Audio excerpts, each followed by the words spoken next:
Hi, everybody. This is Carmela from Carmela's Rasslin Radio, Relived. And this is my bestie, Jeannie. I love you. How are Hi, you? I love you. Good I'm to good. see How are you. you? Eagles Day. First game. I'm in my Eagle gear. I see your Eagles gear. How they doing so far? Well, tonight's the first game. So. Oh, the first real game. Yeah. How was their pregame stuff? Okay. Explain something to me real quick before we bring our guest on. Why are they playing overseas? I never heard of that before. And supposedly they do it every year. Last year. Was it last year or the year before? I forget. This is either the second or third time they've done it. Okay. No, they're just trying to, it's about money, getting money from, getting global, interest in the NFL. Fair enough. Okay, well, we have a really good show today. We have a lot of announcements to make, and we have a friend of ours who is our guest today. This man has been a friend of ours. Him and his wife Lex have been friends of ours since, oh my God, the 80s. Yeah. When we had Rasslin Radio, and he's been a ring announcer for probably about 400 years, I think. It's been forever, okay? I'm going to bring him on right now. One of the best. He's got some really good stories to tell. I know. And we're all about stories, so we're going to do stories. So here we go. His name is Bob Ortiz. So everybody, welcome Bob. Hey, Bob. Hey, Carmel. Do I have to do this too? Yeah, we all do that. You have to do that. How you doing? Hi, everybody. Great seeing you both. Same here. How are you? In fact, we do go back a long way, like you said. I don't even know how many years. Well, I said about 200 or 300. That's what I feel like sometimes. Yeah, I know. Time goes so fast. And with I Jeannie, know, too. it's ridiculous. It's ridiculous. That's crazy. But how are you? How have you been? I'm doing good. I'm busy. I guess that's which is great for you, Yeah, it is great. Still working involved in everything I can get involved in. Yeah, I mean, here we are sometimes working 6 days a week, and I know you said you have 2 jobs, right? Besides announcing. I work at the township as an electrician, and then I also manage the ice skating rink. Tell us a little bit about the ice skating rink, because we were down there with wrestling shows. Yeah. The ice rink, you know what? It's a great job because it's fun working. I have a staff of about 30 teenagers, so that keeps me going. I love hockey. The little kids up there playing hockey. It's a great environment. You really enjoy it. It's something I love to do. I ref hockey games. I go out on the ice with the kids sometimes. I do scheduling with the scheduling stuff with so many teams up there. Right. But drive the Zamboni. I do everything there is to be done up there, and it's fun. Now, how do you have time for that with a full-time job? That's a good question. I just work them in. Luckily, my electrician job is I'm also in the township, and the rink is in the township. Okay. So I can kind of go back and forth. It's not that I'm, traveling like from one township to another. So that makes it easier. And then I have good managers. Very cool. Usually I put a lot of time in there at night when obviously my other job ends at 4 o'clock. Right. That's good. How long have you been doing both? About 45 years. Wow. It's unbelievable. Yeah. God bless you. That's wonderful. That really is. God bless you. I know that, like I said, I started when I was like 10. Well, it's funny you should say that. I started working when I was 12, and that's legit. I know, I've been working about 600 years now, so I think I'm on my 599th year right now. Yeah. But let me ask you, now you are also a ring announcer. So tell us, how did you get involved in becoming a ring announcer? Well, this is crazy. There's a funny story. Joel contacted the township, and he wanted to have a wrestling show at the ice skating rink. So, of course, they put him on to me. And I knew Joel a little bit from the Rasslin Radio, but I had never really met him or talked to him. So I talked to Joel, and we weren't able to have a show at the rink because we don't have the floor to cover the ice. Our ice is there permanent for the whole winter. Mm-hmm. But Joel and I really hit it off really good. So Joel said to me, you watch wrestling, et cetera, et cetera. did you ever think about being a ring announcer? And I said, no. And his TWA was starting up, and Joel did a lot of the ring announcing himself. And he said to me, it's just getting to be too much because he has to be in the back a lot with the guys. Right. And I said, well, yeah. I said, thanks, but I'm just not interested. I don't have the time. So anyway, the ice rink is seasonal. And it was such a coincidence. The ice rink closed around the middle of April, and he called me again, right almost the week we closed.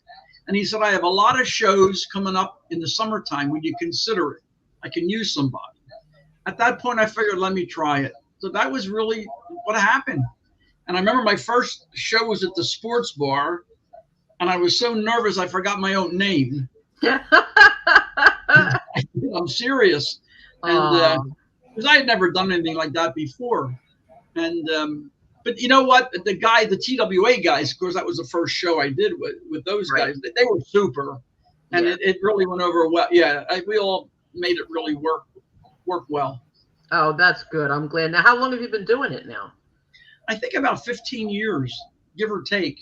And then after the 15 years, I've done spot shows here and there, maybe like a small group or a church or something. In the last minute, and I will. But basically, the full schedule was for 15 years.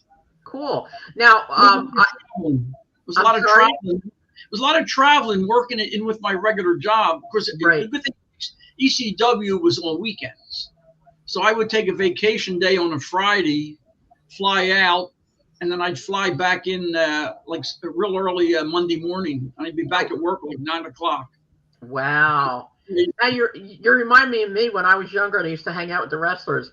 I'd leave work at like 4:30, 5 o'clock on a Friday, go out, have fun, have a great weekend with the guys, come back at like 5 o'clock Monday morning, shower, and go right to work. It was great. I could do it back then. I don't know about now anymore.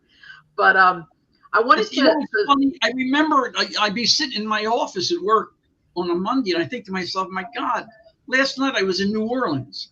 I mean, it just, I know. How about from that? One to the other. Yeah, from one to the other. That's crazy. So I want to ask you, our podcast is a lot about stories, a lot about experiences, stories, and I pride myself on that. Jeannie and I both have stories about our life being around wrestling. Did you ever have a bad experience being a ring announcer? Did you ever get hurt? Was anybody really mean to you? Like anything like that? No, it's funny, and I'm not trying to put myself over, but when I was a ring announcer, I was like one of the guys. I wasn't special, and I think the guys saw that right away. And I got along with everybody. A lot of the wrestlers, some of them, I would have dinner with some of them. Some of them stayed at our house. Instead of staying in a hotel, they stayed here. So I had a really good rapport with a lot of them. I remember, the Latin Heartthrob. That was from the South. Who was the real good-looking guy? Gino Hernandez. No. Well, anyway, where at in the South? He's horrible that I can't. Oh, Al Perez. Al Perez. Oh, okay. Yeah. He'd stay with him. We'd go golfing. I mean, like I said, I had a great rapport with some of them. Ivan Koloff would sit here and talk for hours. So I got really along with a lot of them. So I really didn't have any bad experiences. You also were friends with Don Morocco. Don Morocco. Yeah, I just talked to him 2 weeks ago. He's not doing too well. Oh. His hip and his knees. He may need a hip replacement. But he's still in Hawaii. What are the chances of him doing a podcast, Bob? You know what? I'm probably good. Right now he's in Alaska. But I will talk to him. I'll talk to him. That would be awesome. Oh my God. I would love to have Don Morocco. I will be your friend forever. I promise. I will be your friend forever and ever, and I'll even cook for you one of these days. No, we're friends anyway. No, I think Don has done podcasts. Yeah. Don was a funny guy. When we met, we actually met Don through the wives. And Don was a very by himself all the time. He wasn't like a real friendly I'm not saying he wasn't friendly, but he stuck to himself. Right. And I can't believe the relationship that for some reason we really got. It was great. In fact, I remember talking to his wife one time, and he had a show in Philadelphia, Washington, New Jersey, and he was living up in North Jersey, and he would go back and forth. And I remember Lex saying to Sharon, "We're going to see if Don will maybe stay here." And Sharon said, "Don will never stay anywhere. He's just that private, never." Don stayed with us every time he was in this area. We call our Don's room. Oh, that's so nice. That In is fact, I remember wonderful. sometimes he would stay here for like a half a week, and we'd let him borrow the car. He'd go to the gym, come back. I mean, it was great. We had a great rapport. Wow, that's really nice. Bob, I never knew that. That's wonderful. Yeah, we really became good friends. Yeah. Well, good. You tell him that two of your really good friends have a podcast. I will. I'll definitely give him a call. Yeah, and you tell him we'll make it work any day. We can always record like we're doing now. We can always record it another day and air Saturday. But that would be awesome. But I'll definitely contact. He's like I said, he's in Alaska right now, but I'll contact him. Oh, I love Alaska. Oh my God, I want to go there so bad. Ask him to pick me up a rock. I collect rocks, by the way. By the way, wrestling fans, wherever you go, bring me a rock. I collect rocks. I don't know why, but I do. Okay, Bob, I wanted to ask you. You had said to me before we went on the air here that you have some stories that you could go on and on and on about Paul Heyman. Would you like to talk about him? Paul was such a Paul was a hard guy to really get to figure out. Paul was a great booker. There's no two ways about it. His mind was incredible. But on the other hand, I always tell everybody, if Paul said it's going to be a sunny day, you bring your umbrella. Because, yeah, he never told the truth. You just couldn't believe him. It's a shame. Paul lives in a world, the way I look at it, it's like a work world. Right. Everything is work. His whole life is a work. And it's a shame because he's tremendous at what he does. But with ECW, the stories and the lies that would go on and on and on, and the poor guys most of the guys would go for it. Even Todd, for a while. It's a shame. That's how Paul is. I don't know if he's the same way now. And Paul never liked me. I was never his boy from New York. I was never his. When he brought the guys in from New York, I was never one of his boys. I think I was only there because of Todd. Okay. I was the original. Right. Paul and I really had no rapport at all. I mean, we'd say hi and that kind of thing, but I could feel. You could feel it when you're with somebody. Yeah. But we just had no rapport. Was he difficult to work with? Not really, because you didn't really work with him. I mean, once I had the lineup, that was it. I didn't even. The one thing I know about Paul that used to or really bother me about Paul is I would do anything to get anybody over, and the wrestlers knew I would, and I used to get my ass kicked. I got caned by Just Incredible. I got caned by the Sandman. I had the 3D, the 3D from the Dudleys. They did it on a pay-per-view, and I remember the thing with the 3D was practicing 5-6 times. Oh my God! We got it right the last time. It was good, but I mean, I would do anything for that promotion. And 911, I must have been choke slammed 50 times. In oh my God! He went around the different buildings. And the point I'm trying to make is he not once, never said to me, "Nice going" or "Thank you." Never. The wrestlers did, but he never did. The wrestlers would come over, put their arm around me and say thanks because in a way I'm putting them over. Right. And he's the promoter, and he never once thanked me. And that bothered me after a while. I thought, well, yes. Yeah, I get that. That would bother me too. I mean, that's not right, Yeah. But I mean, like I said, I did it for the wrestlers. So, really didn't care about him. But that's the kind of person he is. He's a very cold person, and he'll use you if he can. And he did it with the wrestlers. Lied to them constantly with an angle, if you do this, we'll do this. And it never happened. Oh, wow. Really? Paul. Yeah. So Paul, I don't have a high opinion of, but I think he's a tremendous booker, tremendous mind in what he does. I can't take that away. So basically, the Paul Heyman we see on TV is who he really is, then. Yeah, I guess in a way, when I see him, yeah, he looks the same to me. Yeah, Yeah, yeah. it's more of a work than a shoot. You know what I mean? He's Attitude and more. yeah, yeah, Yeah, yeah. that's crazy. Well, I mean, if I ran into Paul tomorrow and he put his arm on my shoulder and say, "Hey, Jesus, good seeing you," I wouldn't believe it. I mean, there's no way. That's how he is. I wouldn't believe anything he said. Wow, that's a nice reputation to have, isn't it? Yeah, it was, and it's not just me. You know, a lot of the guys, especially Yeah, towards the end when they were getting cheated out of their pay. See, that was the thing too. I'm not a promoter, but if you're having a problem, I don't know why you just can't sit down and say, you know, we're having a problem right now. Like Joel did it. I remember yeah, times Joel. Remember we would take less money, or we would split the gate, that kind of thing. yeah. Where Paul would just keep lying, and the checks would keep bouncing, or they wouldn't get paid. Oh my God. Yeah, that was the bad thing. That's crazy. That is really Yeah, crazy. I'm sure yeah. people are going to listen to this one.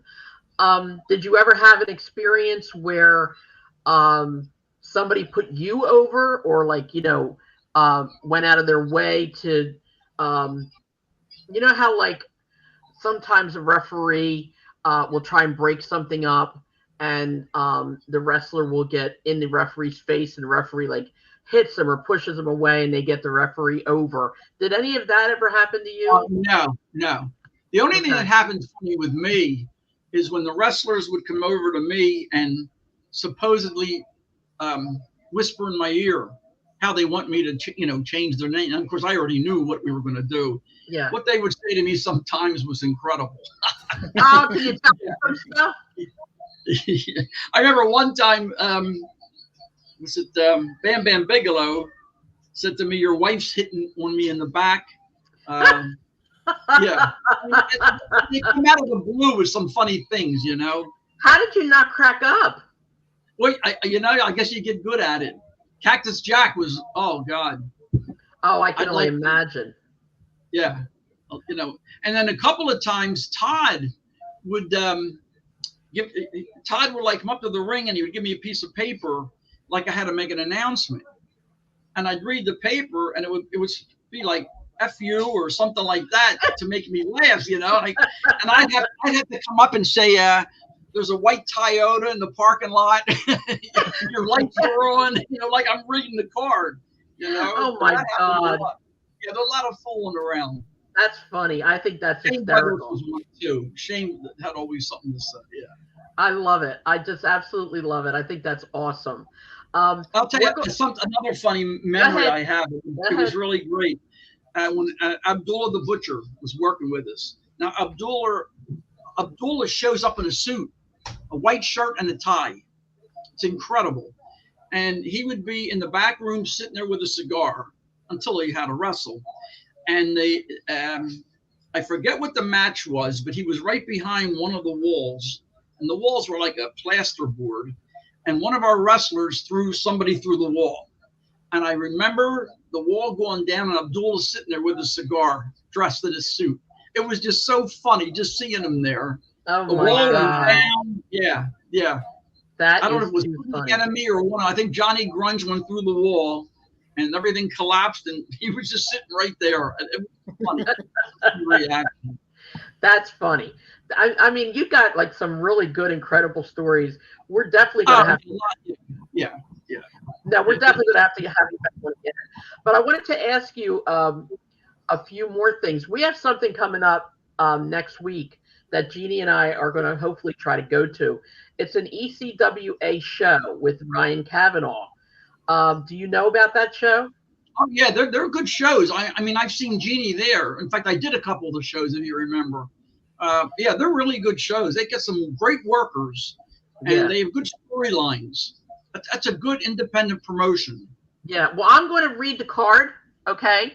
And Yeah. as I do, if there's anything you want to interrupt me about or add or whatever, feel free, because it looks like it's a good show. All right. The show is going to be next week, so bear with me because I wrote it down in my own handwriting. I told Jeannie I printed it, but I did it. I wrote it down. Anyway, it's the 14th of September, which is next Saturday. It's called High Stakes, So if you look it up on the internet at ecwawrestling.com, it's got like a casino almost, a casino background with all the dice and the cards. Yeah. Yeah. So anyway, it's at the Jersey Dugout. It's at 712. I'm going to say Genesee Drive. I'm not 100% sure, but it's in Marlboro, which is not far from where I live. So, like I said, we're hopefully going to go. I want to see Rasslin Radio fans there because this is the way this is going to work. We need to see you guys there. The tickets can be purchased at ecwawrestling.com. Now, this is the card. This is for the ECWA Championship. Darius Carter is going to take on Kurt Robinson. Do you know either of these guys? Yeah, Carter's excellent. Yes, he is a great heel, isn't he? Though we've seen him at the ECWA tribute show. Really, the one we went to together? Oh, okay, yeah. Cool. All right, the next one is great on the microphone too. He's very good. All right, well then we have to get him over here for a podcast. That'll work. He's definitely okay. Yeah. All right, we have Tag Team Championship with Rock and Roll Revival versus Joey Ace, and of course, you ready, Jeannie? Mr. Ooh La La. Well, first of all, I have no idea who the Rock and Roll Rival are, but Joey Ace, the 5-card stud, I love him to death, and of course, Ooh La La is just beyond. Joey Ace is a great wrestler. Oh my God, he is so good. He's such a good heel. Oh my God. God, he is so good. He is so good. Well, this is good because we can go and hand out cards and see if we can get a whole bunch of people to come on the podcast. That'd be great. Yeah. Go ahead, Jeannie. I'm sorry I interrupted you. Joel's going to yell at me. He always yells that at was me. It. Just that I love Joey Ace and I love Ooh La La, so that match was definitely matches right there. Okay, awesome. All right, here's another one. I said, okay, here we go. I got to turn it over.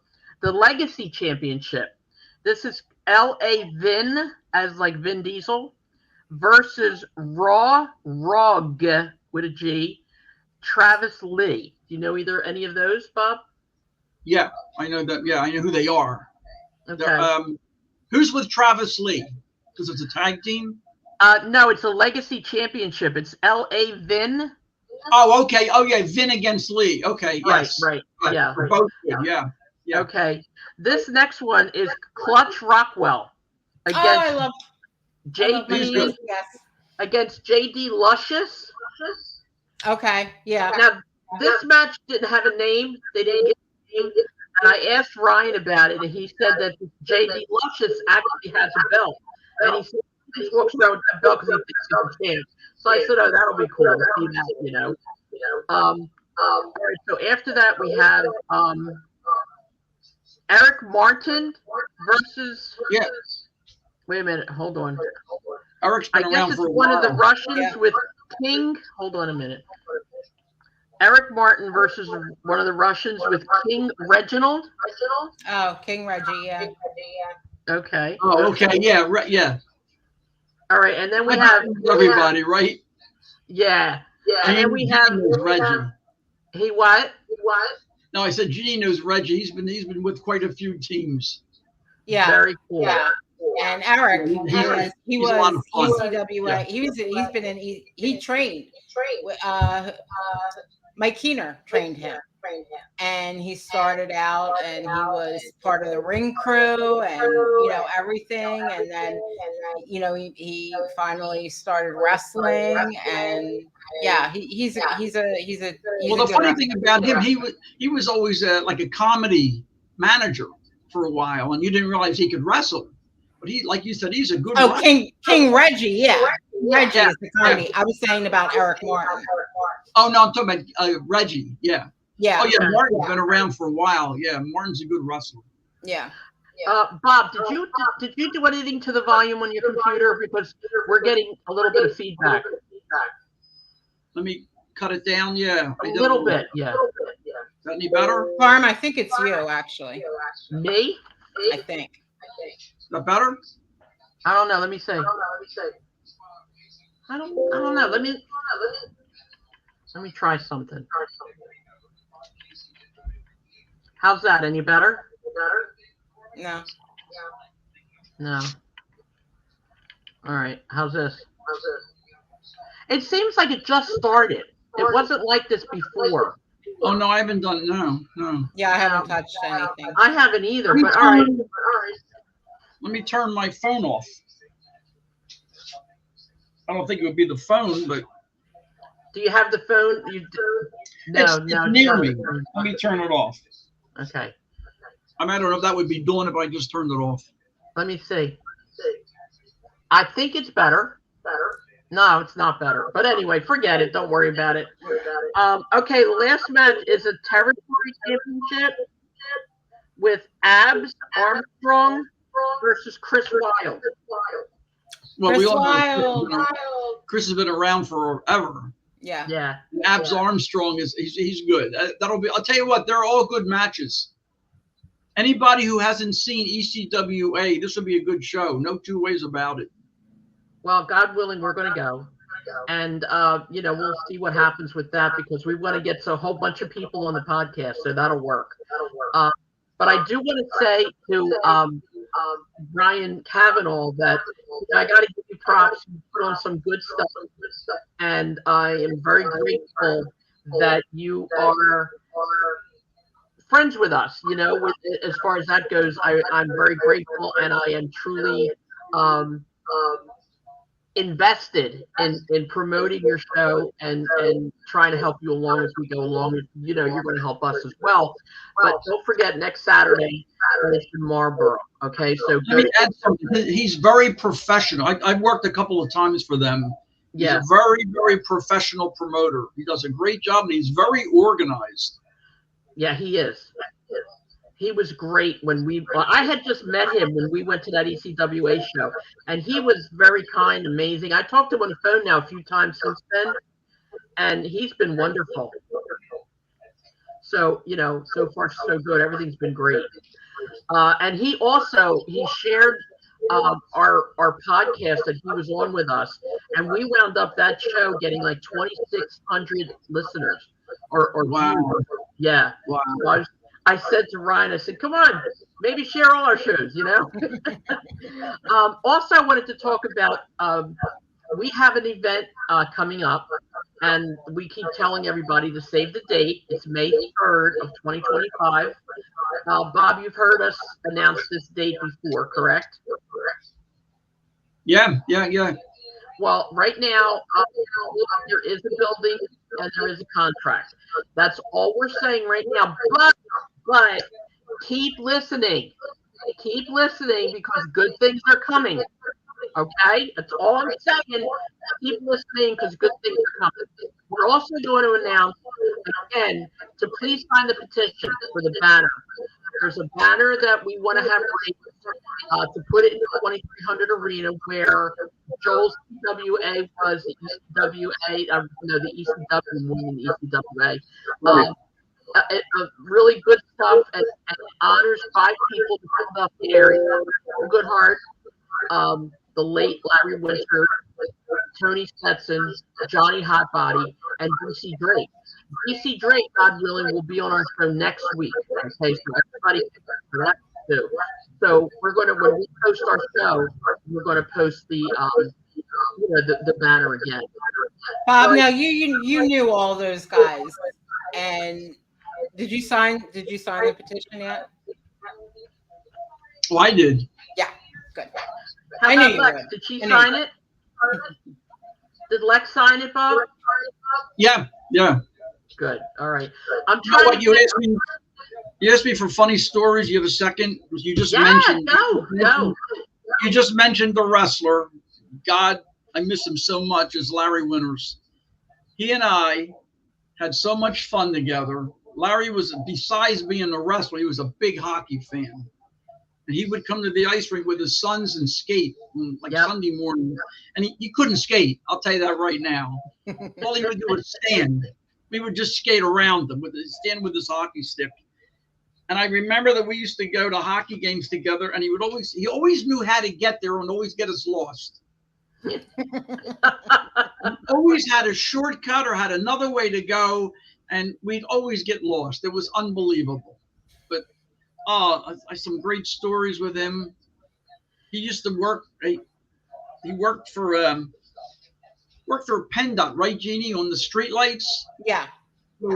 Yeah, and he would he would work his crew into Springfield, and we'd meet like at midnight and get a cup of coffee at Dunkin' Donuts. Oh my God. Yeah, wait a minute. I got to interrupt. Did he ever come out with the $100 and tell you I can't pay because we only have $100? I remember when he would go through Todd's pockets in the ring. Todd would get knocked out in the ring, and he would just lay there like he was knocked out, and we would have to take Todd out.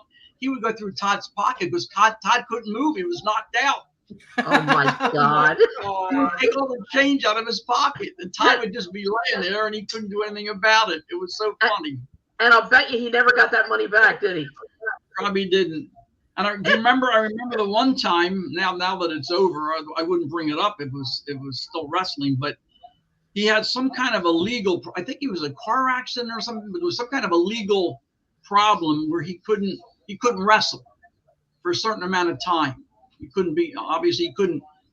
He couldn't use his arm or his leg or something. He couldn't wrestle. So he come in one day and he goes, "You know what? I'm going to work under a hood. You'll never know it's me." Oh my God. And did he? Yeah. We called him my Mr. God. X. I remember it like it was yesterday, Mr. X. And he always had the hockey thing. So he was Mr. X from Calgary, Alberta, Canada. That was it. I remember he and I would make it up.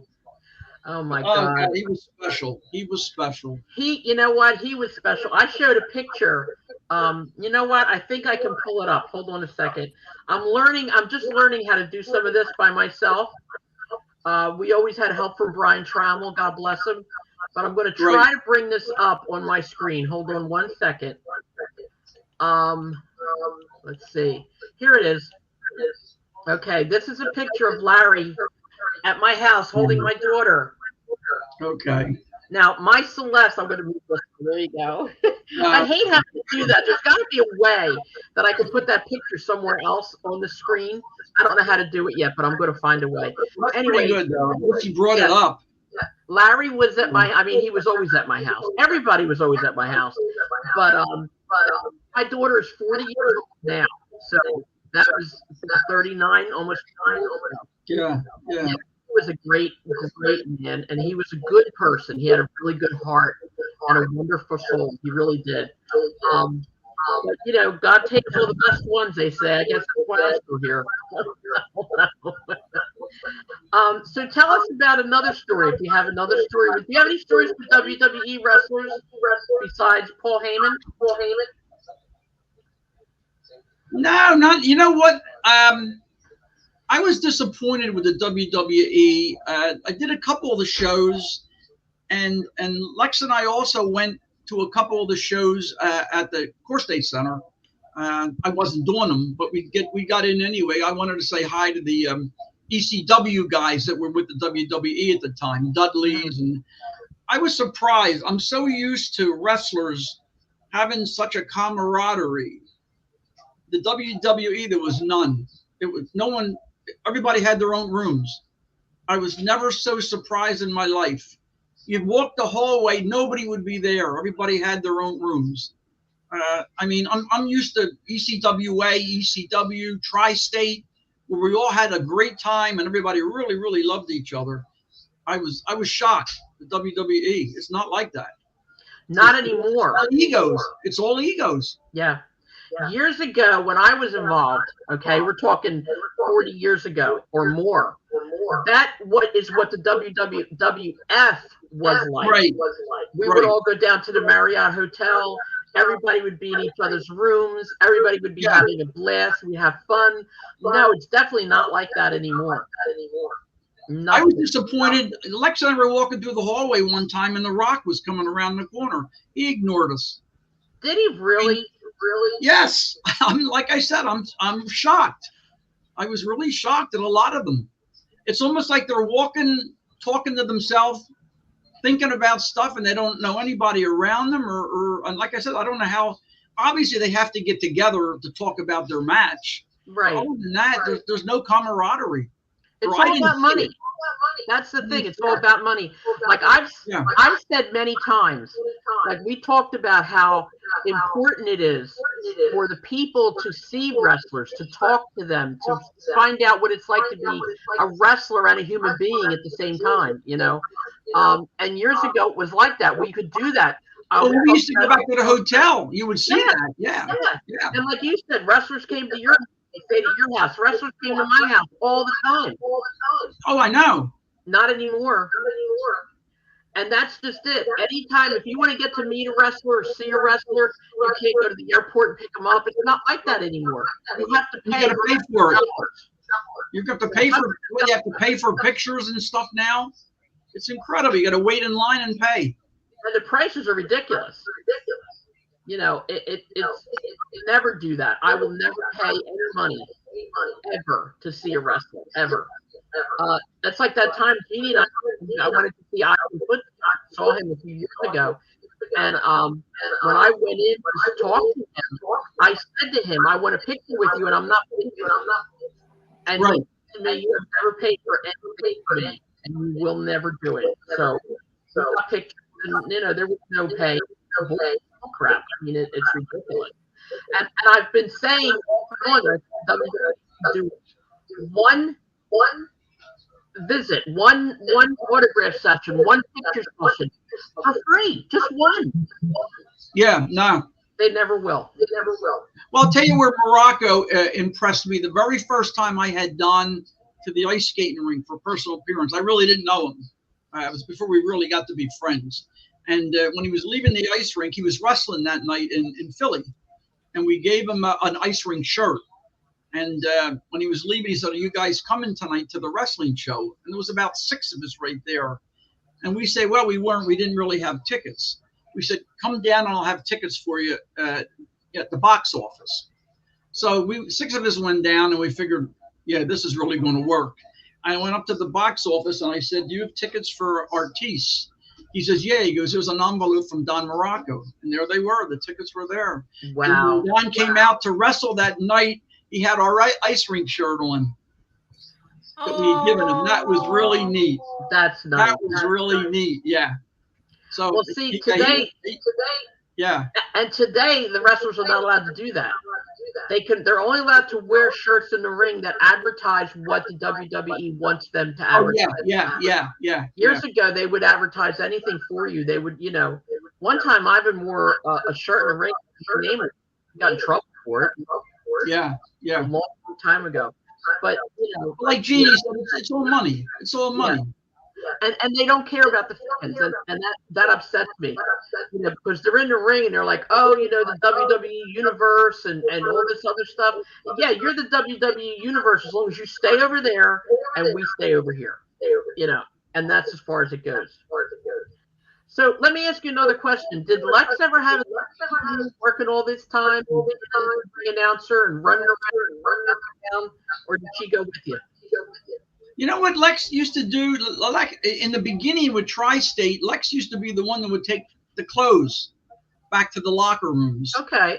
No one else did it. They would just lay there. So she ended up being the ring girl, I guess, for and then she did it with ECW too. How about that? And she'd always take it back and put it in a nice little pile. The guys loved it. They knew where everything was. I remember her biggest thrill was carrying the Hawks, big shoulder pads. Yeah. Oh, yeah. Were they heavy? Bob? Pardon me? What? Were they heavy? I don't know. You have to ask her. I don't think they were that heavy, because she carried them like it was no big deal. Okay. I knew she. That was kind of neat for her. Oh, sure. And the other one, she had a good time too with when Eddie Gilbert was here. Eddie used to constantly put her over when he was being interviewed. He said, "Where's Lexi with my soda?" Or "Where's Lexi with this?" Or "Where's Lexi with?" It was cute, but you know, on television. Yeah. I had a kick out of that too. Eddie was a good guy too. Yeah, that's nice. I love listening to your stories. Like I could just sit forever and just listen to what you have to say. It's great. Tell me some Joel. You know what? You don't want to brag because you had wrestlers at your house all the time. Yeah, but they were friends. Yeah, and I know if I tell people, they're thinking, "Ah, come on." But I remember one time, it was funny. We had Snooker and Morocco both here. Oh, wow. Again, I was upstairs looking out. We were ready to go to a show, and I was upstairs, looked out my bedroom window, and they were on the front lawn waiting to get into the car. And I thought to myself, I don't believe this. There's Morocco and Snooker standing right there, and I mean they hate each other. You know, it was so funny. It's crazy stories. We were taking Paul Orndorff and Honky Tonk Man to Maryland. It was me and Lex, and they were in the back. And we get there. I guess we're about, I don't know, 5 minutes from the building. And Paul says, "All right, stop here." And nobody knew why. And he said, "Why?" He said, "I can't go in with him." He said, "I have to walk, the rest of the way. I can't be seen with Honky Tonk Man." So he said, "Lex, you're with me. Get out." So Lex and him walked to the building, and me and Honky Tonk Man drove. Oh my God! Funny stories, Yeah, well, back then, kayfabe was a big thing. Yeah, and they had to do that. They had to do. Now today, it doesn't matter. I was at a show up in New York where Morocco and Tony Atlas were wrestling, and we all went to the gym, and Tony Atlas laid in the back of the car. Yep. I drove. Don was in the front with me, and Tony was laying in the back seat because they were wrestling that night. Exactly. Like there was crazy stories. Crazy. Oh yeah, but they're great. They're great stories. Tell me something about what it was like working for Joel, because I hate him. So we fight all the time. Joel was real organized too, obviously, and it was Joel. It was such a great promotion because first of all, there was nothing like it in this area. Right. And while it was independent, it was very close to the big league. I mean, it was an independent, but it was a big league. Let's face it. The talent was incredible. He had good storylines. The local talent was great.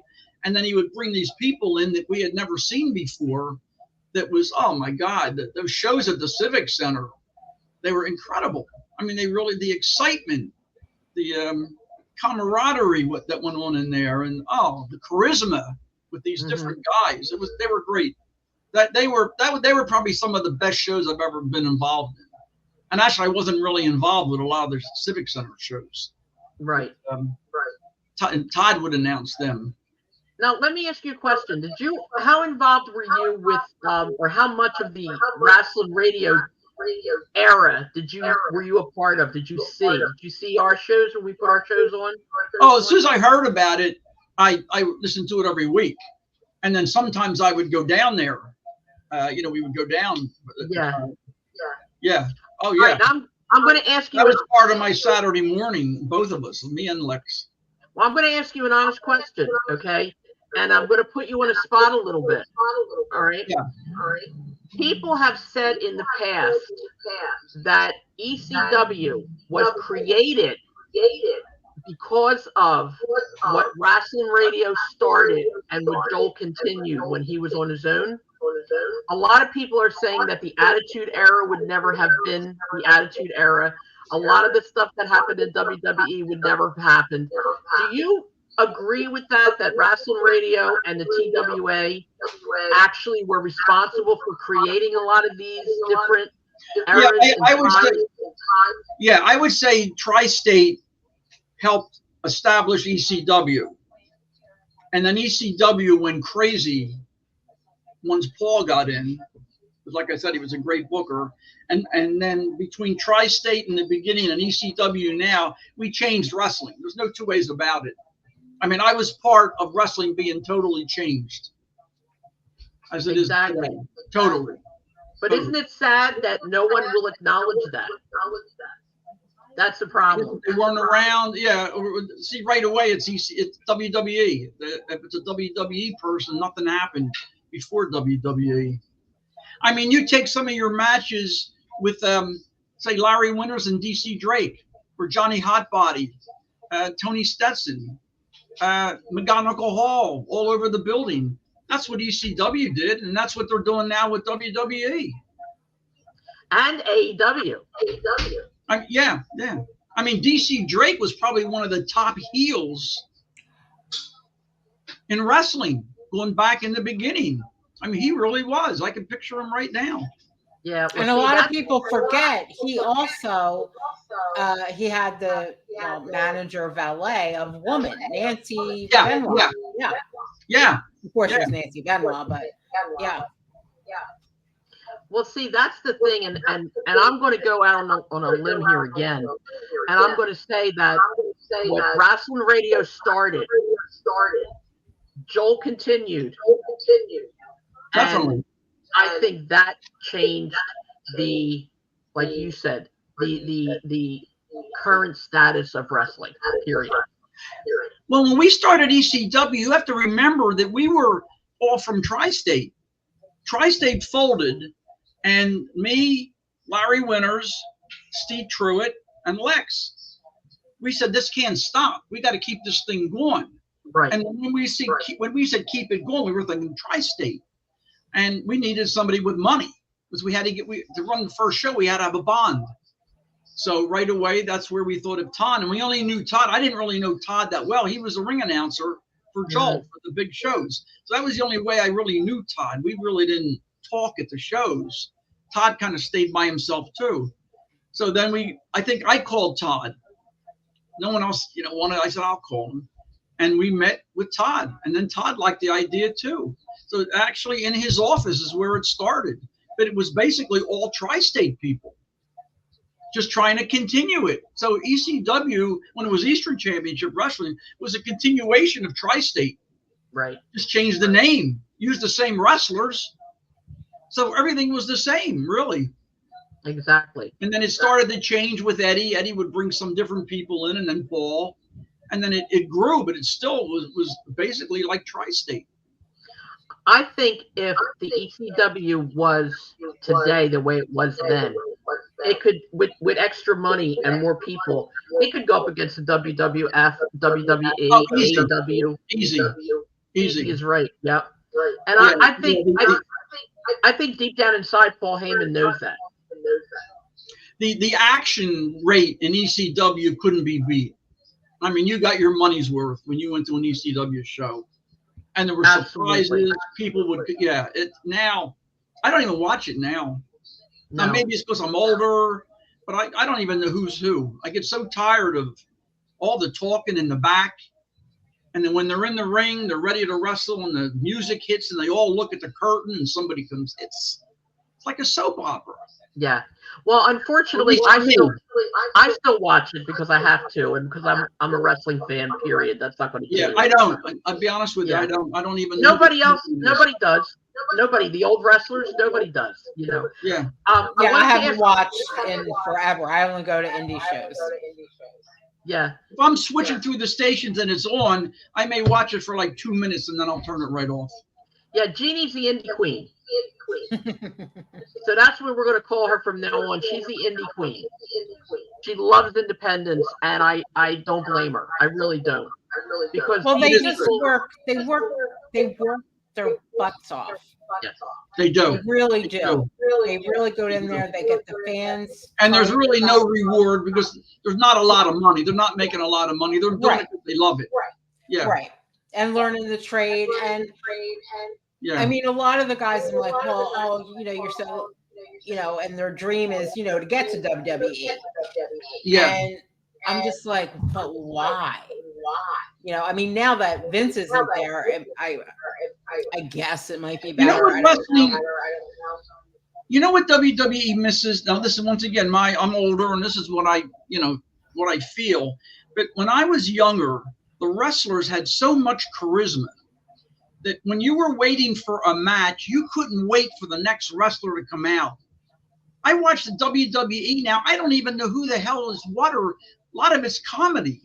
They come out and they're like comedians. It's no charisma at all. I know Lex, when she would go to some of those shows, she depending who the next was, like you'd sit up, like the charisma was unreal from some of these guys. Even when you had them in your house. Yeah. I mean, it was electric. These guys were special. These guys was electric. Yep. And that's my point. That's what I'm saying. You got to know them as human beings, as real people. These wrestlers today are all robots. in my opinion. But I'm going to ask you a quick question that's going to lead me into my next spot here. Did you ever meet or have any interactions with Harley Race? No, never, no. I always liked them and respected them, but no. Well, guess who we're going to have on our podcast in a couple of weeks? Who? Harley Race's son. Oh, wow. Yeah, Justin. Everybody listen. Justin Race is going to be on our show. I am beyond excited. I've been talking to him off and on, and we're setting it all up, and we're going to do a really good show. And he's excited to do it. We're excited to have him. So I'm hoping, Bob, you'll listen to at least that one. You listen to our show every week, right? Yeah, I do. When I can, yeah. Or you know what is you could get it later on. Yeah, exactly. Well, it'd be nice to know about. He talks about his dad. Know about his dad and his home life with his dad. Well, it's funny. I spoke to him tonight, and he said to me, he said it would be a good idea if you would, promoted the whole podcast the week before. And I said to him, I really don't do that because one time I had this one wrestler just not show up at all. Oh yeah. And he said that's horrible. He said I am like my father. He said when I say I'm going to do something, I do it. So I told him, I said, okay. I said, I'm going to promote the hell out of you that whole week. I said, you better. And you better be here. Yeah, and he said he's going to share it on all of his pages. So that'll be really good. Hopefully we'll have a lot of good listeners for that. But that's what I'm starting to do now. I'm trying to get children of some of the wrestlers because I think that's important. I think that's great. And that's what we're going to keep trying to do. You learn about the wrestler a little bit, something you didn't know. Exactly. Like, what kind of a dad was he? What kind of a husband was he? Like, we had Bruiser Brody's widow, and how I heard that, yeah, and how she told us how he was terrified to come down the log flume, but he did it for his son, Yeah. When do you ever see Bruiser Brody coming down a log flume with a little kid, Yeah, right. And I think that's awesome, and I'm honored with the fact that she chose to share that with us, and that's what makes this show a good show. And I think that's what makes it something different. Yeah, something different and old school. Speaking of different, I have another funny story. Things just come to my mind. This is a funny one. I was doing a show, and I forget which Von Erich it was. I mean, there weren't many left, but no. Von Erich. It was a show in New Jersey, and he was going to work under a mask. Nobody knew it was him. And then he was going to disrobe in the ring or something. And I even forget who he was wrestling.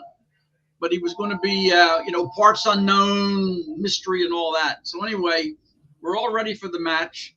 I'm in the ring. The first wrestler's in, and he comes out and not announced who he is. He has his ring jacket on that says Von Erich on the back. That was probably Carrie. Everybody, we just couldn't believe it. Wow. Who he was. Had a mask, had his hood on, come out, had his blue robe with Von Erich on the back. How did they let him do that? The promoter was Carluza. Oh my God. Dennis. That explains it. Yeah, that explains it. What are you going to do? What are you going to blew the whole angle? I love it. That's crazy. That is funny as hell. God. I just love it. Even to the Von Erichs. Oh my God, that is crazy. Yeah, that was probably Carrie. Because I think Dennis worked with Carrie. Yeah. Joel did too, I believe. Yeah. He worked with a lot of them. Joel worked with a few, not a lot of them, but a few of them. Yeah. But we're going to talk a little bit more about your experiences as a ring announcer. What would you say was your best federation to work in? Your best group of people? That's hard to say. I guess it would have to be ECW because it was so big. You're working in front of 6,000, 7,000, 8,000 people. If you did a pay-per-view, I did one in Tampa. It was like 10,000 people. So wow. That's really exciting. Yeah. And the other thing too, which really got me when we saying this Tampa show, we were on the Sunshine Network in Florida. So we were like a cult to them. And when we had our show in Tampa, and I'm not, really thinking about it, I'm the first one out. And when I walked out the curtain, I'm hearing that everybody's going, Bob Artiste, Bob Artiste. No way. The cult. It's the cult. I mean, we're all cult to these people. And it really got me. Yeah, it was unbelievable. And Finnegan was behind me. Me and John come out. We just looked around, and it was incredible. Yeah, Wow. Yeah. Well, I remember there was a couple ECWA shows when you were ring announcing for Mike. Yeah, There were some Bob Artiste. A lot of Bob Artiste and a lot of ECW. Yeah. Yeah, a lot of ECW. You know what? I got along with everybody because, like I said in the beginning, I wasn't special. I was a fan that was lucky enough to sit at ringside. But I had a good time with the fans, and like I have to last. Some of the ring announcers have their own podcast where they change their names, or they have. I'm playing Bob Artiste. That's it. Well, you know what, Bob? I'm sorry. Go ahead, Jeannie. One of Carmela's first shows was with the ring announcer Gary Capetta. I was going to say Glenn for some reason. Gary, and I remember saying to him that there are a lot of local indie ring announcers that, I mean, I just want like earplugs. Either there's not that many that are good, and maybe I'm just spoiled because I had you, and so, there's some others, but they just really irritate me when they're constantly, yes, you're supposed to get the crowd hyped and ready for some action and all that, but sometimes they just overdo it. They're trying to get themselves over. Exactly. And it's so annoying. I just want to punch them in the face. Like, I hate it. I hate it. I didn't have to get over. Hey, Jeannie, looking at you right now, I remember one time, I don't know if you'll remember it, but one time you really jumped. You used to sit behind me in Woodbury. Yeah. In New Jersey. Yeah. You were behind the table there. And it was one time I was standing there, and oh God, I got super kicked by Sean Carr. Yeah, boy, he nailed me. Yes. I went down, and you jumped. It looked so good. He never touched me. I was terrified because I'm like, they just killed him. Oh my good. God, Bob's dead. And it came out of nowhere. Yeah. I remember that show. I waited there, and I knew it was coming, and he gave it to me, and I went down like a sack of potatoes. And I know he's another good worker. Great worker. Yeah, Sean was great. Yeah, he was good. Very cool. Well, Bob, it's getting close to that time. We have a few more announcements to make, and I want to first of all thank you so much for being here. Maybe I'll see you guys Saturday. That show. I would love that. I would love that. And I want you to come back. We definitely want to come back. You have more stories. Plus, we're going to be doing a Larry Winters tribute show. Yeah. Somewhere down the road, not sure when. And if that would be part of that would be great because you got some great Larry stories. Incredible. Well, you're definitely going to be on it. And we're also going to try and get at least one of Larry's family members to come on too. We're going to leave that part up to Jeannie.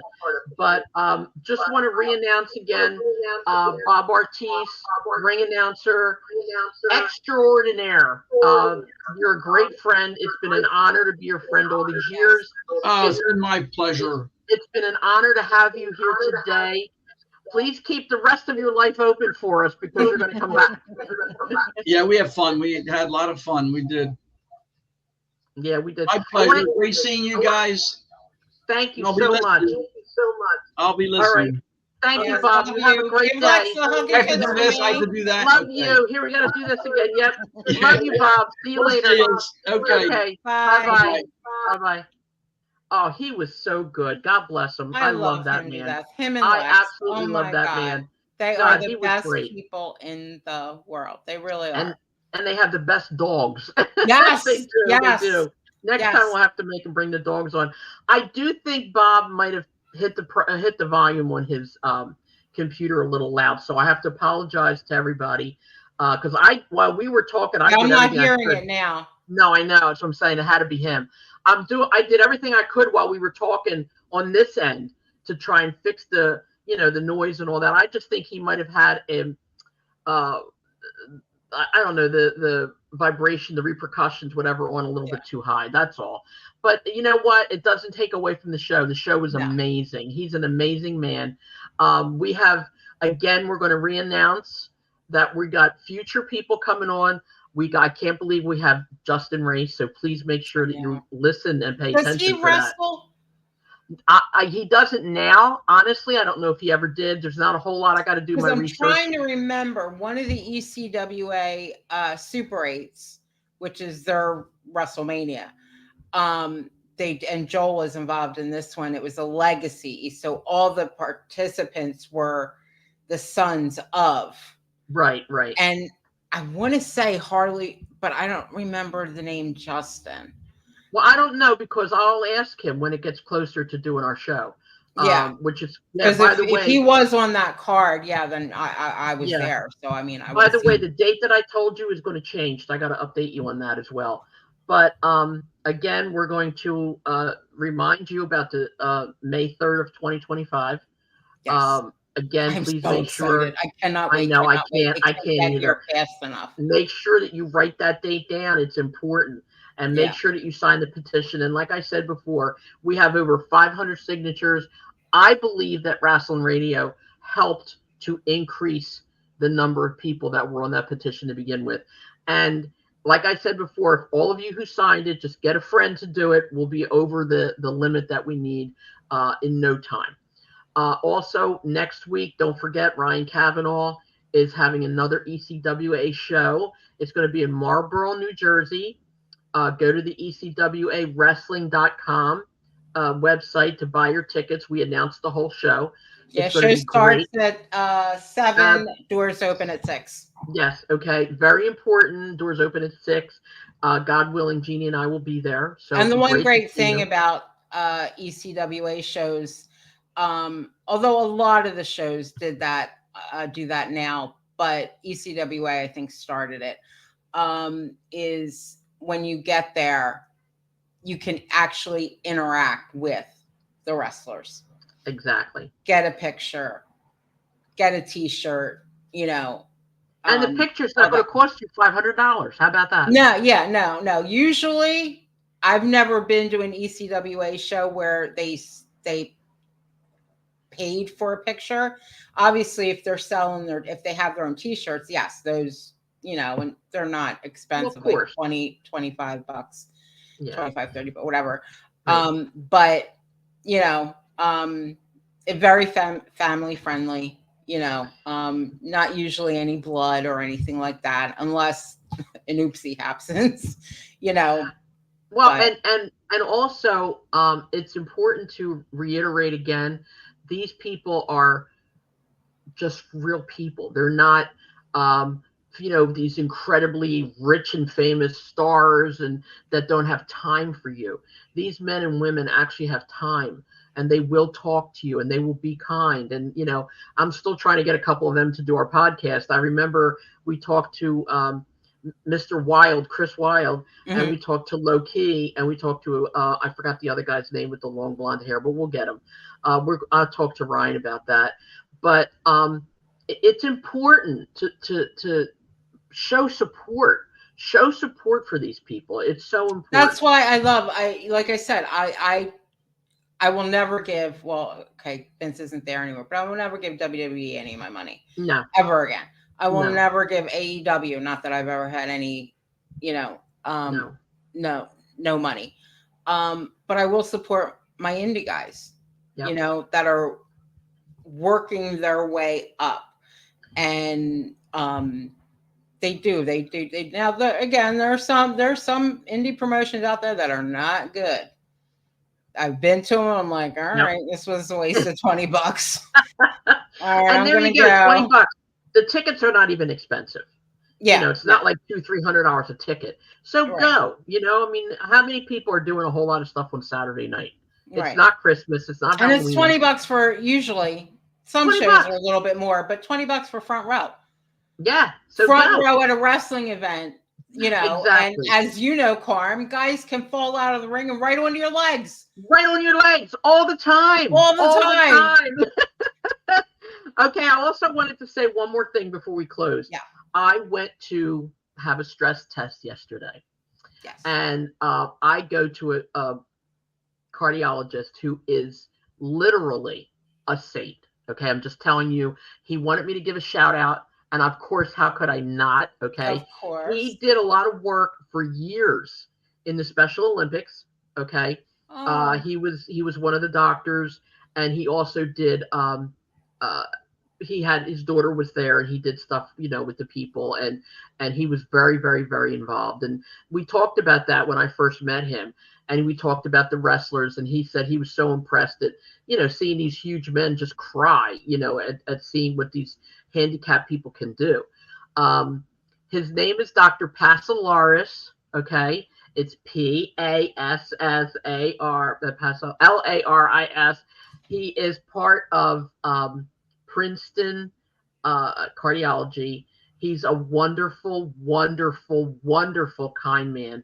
And giving him a shout out is so easy. It's not asking for anything. He's a beautiful man. He's a wonderful person. And I'm still waiting for my phone call about the results of my test. Okay, I didn't get them yet. Everybody well, no news is good no news. news is good news, But right? Doctor, you take care of my idol. I need her. Stop it. I need her here. So whatever you can do, Oh, thank you, I really sweetheart. Appreciate it. And I love you. I do. You're the best. I love you so much. So Dr. P, as they call you, Dr. Passalars, here's your shout out. Love you to death. And hopefully I'll hear from you soon. Yes. Okay? Jeannie, again, love you to death. Love you more. I'll be seeing you Sunday. Sunday, yes. We had to postpone our little picnic. Yeah, so we're gonna do that Sunday. All right, so everybody listen. Make sure that you keep in touch. Make sure that you tell everybody about us. Sign the petition and save the date of May 3rd of 2025. And going to just say good night now to everybody, and we love you. Yes, and good night. Go Eagles, go Phillies. They're on, but I ain't watching. Yay. Okay, there you go. And watch on Facebook and all of our other social media pages and YouTube, where we're going to be posting. And don't forget, in the next, between now and Christmas at least, I'm telling you right now, we have a bang up card that we're doing for our podcast here. We have incredible guests between wrestling fans, Rasslin Radio fans, children of wrestlers. Oh my God, we have so much coming up. So make sure that you entertain us, please, and make sure that you go next week to the show. We're going to talk about it again next Saturday. Okay, awesome. Jeannie, I love you. All right, I love you. And we're good to go. Yeah, bye. Bye.